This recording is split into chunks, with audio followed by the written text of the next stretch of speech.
I didn't watch the Tyson fight because I knew what it was going to be. We're going to talk about it in a second. But what I did do was I watched Katie Taylor versus Amanda Serrano, and that was some fights. Irrespective of its women boxers, from a fight point of view, that was a proper fight. Do you know what, Simon? I talked about it all week, and I said these girls stylistically will take off from where they left off. That will be round 11 as opposed to round 1, because that first fight, Madison Square Garden, April 2022, and you looked at it and you go, that was one of the best fights ever seen at MSG. That is a fact, male or female. The girls both left it all in the ring, and they was a credit to women's boxing, women's sport. Boy, did they do it again and deliver. I've got to say... MSG. I was thinking of this. Isn't that the stuff you put in Chinese food? But it's not. It's Madison Square Garden, isn't it? Sorry, did I confuse you there? No, I was just thinking. Lovely little mnemonic for Spencer. Inside track. Mate. MSG. Wow. That one got you, didn't it? Who did you think was winning it? Who did you think won the fight? No, I thought Amanda won it. Yeah, so did I. I thought Amanda won it. Listen...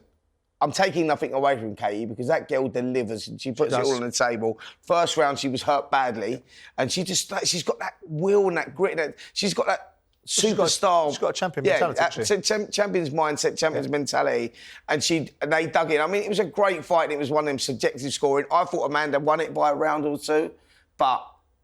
You know, if it went the other way, then you're not going to argue with it. It was just a great fight.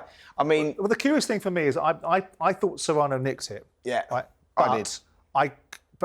And I could understand potentially why they would have given it to Katie to some extent, or a draw, but they took a point off Katie. So the point for me was, in this instance, was not only did I think Amanda won it, without the point being taken off, the fact that the point was taken off, I kind of doubled down on it. That was the decisive factor for me. When she lost that point in the 8th round for continual use of the head, and by the way, look, we're in a game where it is rough, it is tough, and these girls, stylistically, are like that. Amanda's more straight-backed, southpaw, and Katie's one of them girls that does come in low, and she is quite explosive.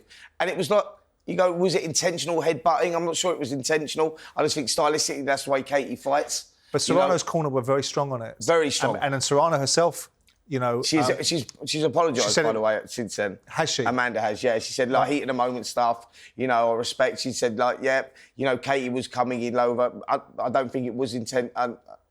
Yeah. She said so. Yeah, she put a statement out. I read it online actually, just saying. What do you think about that cut? I mean, do you think that there should have been a case for that fight to have been stopped? Simon, the fight should have been stopped, mate. It should have been stopped. When was it? In the 5th round, I think it happened. Fourth or 5th round. It was horrendous. It was horrendous. I mean, being there was. I mean, to be fair to Amanda, she just fought through it and never made any noise about it. That's what I'm saying. That's when you look at that and see what them girls are delivering and putting on the table. No in the build-up, you know, totally respectful to each other. They knew what they was going into. That cut was so bad in the, I don't know if it was, I can't remember if it was 4th or 5th round. And then again when they, like, so I'm looking at it going, yeah, was it 5th? So I'm looking at it and I'm going, surely that referee's going to stop that. He's taking it back. The doctors had to look at it as well. They don't stop the fight. And I'm thinking, what the f***?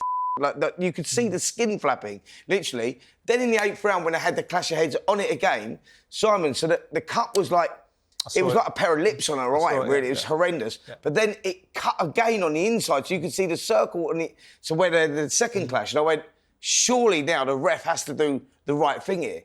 And I think it was terrible reffing and terrible work from the doctor in the corner as well, not to stop that fight because it was horrendous. And she fought, and do you know what? Yeah, so she got a double whammy. She got a double badly whammy, injured, but it was just an incredible fight, an incredible spectacle. And I just, like, at the end of it, I just went, wow. You know what I mean? That was just incredible. Can you see a Serrano-Taylor 3? I'd love it. Yeah? I would love it. I think that... I'll tell you one thing as well. I would also is there any incentive in that for Katie? She's won 2. I'd also like to see Katie Taylor retire. Well, that was going to be my next question because, I mean, she's now 38 years of age. I think she's done brilliant stuff for herself, for women's boxing, for boxing full stop. Yeah. She deserves all the accolades, all the applause. Yeah. But these fights are getting harder and harder for her This is where I was going with it. And you begin to wonder, I think she's on the other side of her prime now. I think that's a fair observation without being disrespectful. Yeah, definitely. And she's getting herself into more and more wars. And you find yourself slightly concerned that what else does she need to prove? What else does she need to do? That's where I was going with it. That you go, like, you look at at her CV and what she's achieved, and, you know, outside of boxing, the millions that she's inspired, like transform women's boxing, women's sport in many ways. She's been a great advocate for that. And you go, right, you've undisputed lightweight champion, undisputed super lightweight champion, beat Amanda Serrano twice. Yeah. Your name is up there as one of the best to go down in history, amateur and pro. And I look at it and I go, 38 years of age, you've got nothing else to prove apart from giving Chantel Cameron another opportunity to beat you again or go out, or Amanda Serrano another fight and she might be the fresher into it and she gets that last victory, then you retire. I go out on the high, go out while you got this opportunity. She's got a huge payday on Saturday as well. And I looked at it and I was looking at her and I saw, obviously we was in the press conference and that afterwards and I'm thinking, please retire now. Yeah. I think you've done more than enough for the game. She'll carry on. I think she'll carry on. She'll carry on.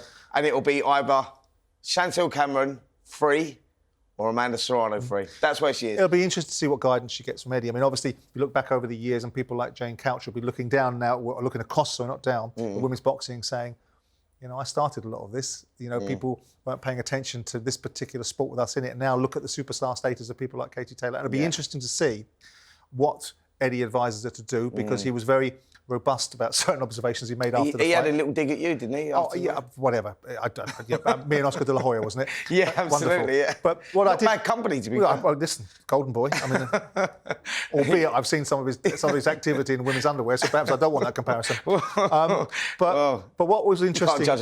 Interesting, and something I did listen to that Eddie said was his refusal to sit at ringside to watch the farce that came next.